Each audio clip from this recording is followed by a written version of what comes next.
साथियों, मुझे अफ्रीका के इथियोपिया में प्रवासी भारतीयों के एक अभिनव प्रयास का पता चला है। इथियोपिया में रहने वाले भारतीयों ने ऐसे बच्चों को इलाज के लिए भारत भेजने की पहल की है जो जन्म से ही हृदय की बीमारी से पीड़ित हैं। ऐसे बहुत से बच्चों की भारतीय परिवारों द्वारा आर्थिक मदद भी की जा रही है। अगर किसी बच्चे का परिवार पैसे की वजह से भारत आने में असमर्थ है तो इसका भी इंतजाम हमारे भारतीय भाई बहन कर रहे हैं। कोशिश ये है कि गंभीर बीमारी से जूझ रहे इथियोपिया के हर जरूरतमंद बच्चे को बेहतर इलाज मिले। प्रवासी भारतीयों के इस नेक कार्य को इथियोपिया में भरपूर सराहना मिल रही है। आप जानते हैं कि भारत में मेडिकल सुविधाएं लगातार बेहतर हो रही है। इसका लाभ दूसरे देश के नागरिक भी उठा रहे हैं। साथियों, कुछ ही दिन पहले भारत ने अफगानिस्तान के लोगों के लिए बड़ी मात्रा में वैक्सीन भी भेजी है।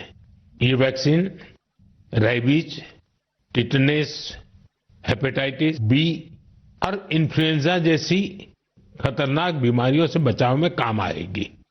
भारत ने इसी हफ्ते नेपाल के आग्रह पर वहां दवाइयां और वैक्सीन की बड़ी खेप भेजी है। इनसे थैलेसीमिया और सिकल सेल डिसीज के मरीजों को बेहतर इलाज सुनिश्चित होगा। जब भी मानवता की सेवा की बात आती है तो भारत हमेशा इसमें आगे रहता है और भविष्य में भी ऐसी हर जरूरत में हमेशा आगे रहेगा। साथियों, अभी हम डिजास्टर मैनेजमेंट की बात कर रहे थे और किसी भी प्राकृतिक आपदा से निपटने में बहुत अहम होती है आपकी अलर्टनेस, आपका सचेत रहना। इस अलर्टनेस में अब आपको अपने मोबाइल के एक स्पेशल ऐप से मदद मिल सकती है। ये ऐप आपको किसी प्राकृतिक आपदा में फंसने से बचा सकते हैं और इसका नाम भी है सचेत। सचेत ऐप भारत की नेशनल डिजास्टर मैनेजमेंट अथॉरिटी ने तैयार किया है। बाढ़, साइक्लोन, लैंडस्लाइड, सुनामी, जंगलों की आग, हिमस्खलन, आंधी, तूफान या फिर बिजली गिरने जैसी आपदाएं हो, सचेत ऐप आपको हर प्रकार से इन्फॉर्म और प्रोटेक्टेड रखने का प्रयास करता है। इस ऐप के माध्यम से आप मौसम विभाग से जुड़े अपडेट्स प्राप्त कर सकते हैं। खास बात यह है कि सचेत ऐप क्षेत्रीय भाषाओं में भी कई सारी जानकारियां उपलब्ध कराता है। इस ऐप का आप भी फायदा उठाएं और अपने अनुभव हमसे जरूर साझा करें। मेरे प्यारे देशवासियों, आज हम पूरी दुनिया में भारत के टैलेंट की तारीफ होते देखते हैं। भारत के युवाओं ने भारत के प्रति दुनिया का नजरिया बदल दिया है और किसी भी देश के युवा की रुचि किस तरफ है, किधर है, उससे पता चलता है कि देश का भविष्य कैसा होगा। आज भारत का युवा साइंस, टेक्नोलॉजी और इनोवेशन की ओर बढ़ रहा है।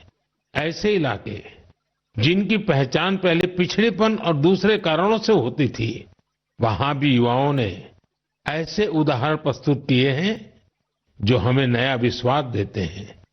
छत्तीसगढ़ के दंतेवाड़ा का विज्ञान केंद्र आजकल सबका ध्यान खींच रहा है। कुछ समय पहले तक दंतेवाड़ा का नाम केवल हिंसा और अशांति के लिए जाना जाता था, लेकिन अब वहां एक साइंस सेंटर बच्चों और उनके माता पिता के लिए उम्मीद की नई किरण बन गया है। इस साइंस सेंटर में जाना बच्चों को खूब पसंद आ रहा है। वे अब नई नई मशीनें बनाने से लेकर टेक्नोलॉजी का उपयोग करके नए प्रोडक्ट्स बनाना सीख रहे हैं। उन्हें 3D प्रिंटर्स और रोबोटिक कारों के साथ ही दूसरी इनोवेटिव चीजों के बारे में जानने का मौका मिला है। अभी कुछ समय पहले मैंने गुजरात साइंस सिटी में भी साइंस गैलरीज का उद्घाटन किया था। इन गैलरीज से ये झलक मिलती है कि आधुनिक विज्ञान का पोटेंशियल क्या है, विज्ञान हमारे लिए कितना कुछ कर सकता है।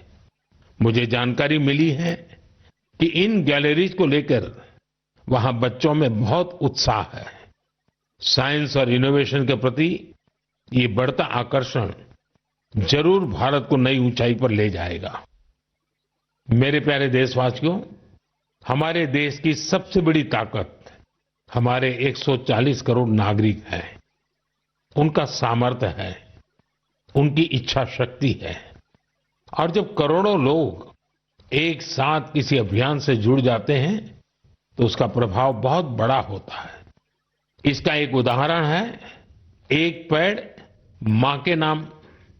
ये अभियान उस मां के नाम है जिसने हमें जन्म दिया, और ये उस धरती मां के लिए भी है जो हमें अपनी गोद में धारण किए रहती है। साथियों, 5 जून को विश्व पर्यावरण दिवस पर इस अभियान के 1 साल पूरे हो रहे हैं। इस 1 साल में इस अभियान के तहत देश भर में मां के नाम पर 140 करोड़ से ज्यादा पेड़ लगाए गए हैं। भारत की इस पहल को देखते हुए देश के बाहर भी लोगों ने अपनी मां के नाम पर पेड़ लगाए हैं। आप भी इस अभियान का हिस्सा बने ताकि 1 साल पूरा होने पर अपनी भागीदारी पर आप गर्व कर सकें। साथियों, पेड़ों से शीतलता मिलती है, पेड़ों की छांव में गर्मी से राहत मिलती है, ये हम सब जानते हैं। लेकिन बीते दिनों मैंने इसी से जुड़ी एक और ऐसी खबर देखी जिसने मेरा ध्यान खींचा। गुजरात के अहमदाबाद शहर में पिछले कुछ वर्षों में 70 लाख से ज्यादा पेड़ लगाए गए हैं। इन पेड़ों ने अहमदाबाद में ग्रीन एरिया काफी बढ़ा दिया है। इसके साथ साथ साबरमती नदी पर रिवरफ्रंट बनने से और कांकरिया झील जैसे कुछ झीलों के पुनर्निर्माण से यहां वाटर बॉडीज की संख्या भी बढ़ गई है। अब न्यूज रिपोर्ट्स कहती है कि बीते कुछ वर्षों में अहमदाबाद ग्लोबल वार्मिंग से लड़ाई लड़ने वाला प्रमुख शहरों में से एक हो गया है। इस बदलाव को, वातावरण में आई शीतलता को वहां के लोग भी महसूस कर रहे हैं। अहमदाबाद में लगे पेड़ वहां नई खुशहाली लाने की वजह बन रहे हैं। मेरा आप सबसे फिर आग्रह है कि धरती की सेहत ठीक रखने के लिए, क्लाइमेट चेंज की चुनौतियों से निपटने के लिए और अपने बच्चों का भविष्य सुरक्षित करने के लिए पेड़ जरूर लगाएं। एक पेड़ मां के नाम। साथियों, एक बड़ी पुरानी कहावत है, जहां चाह वहां राह।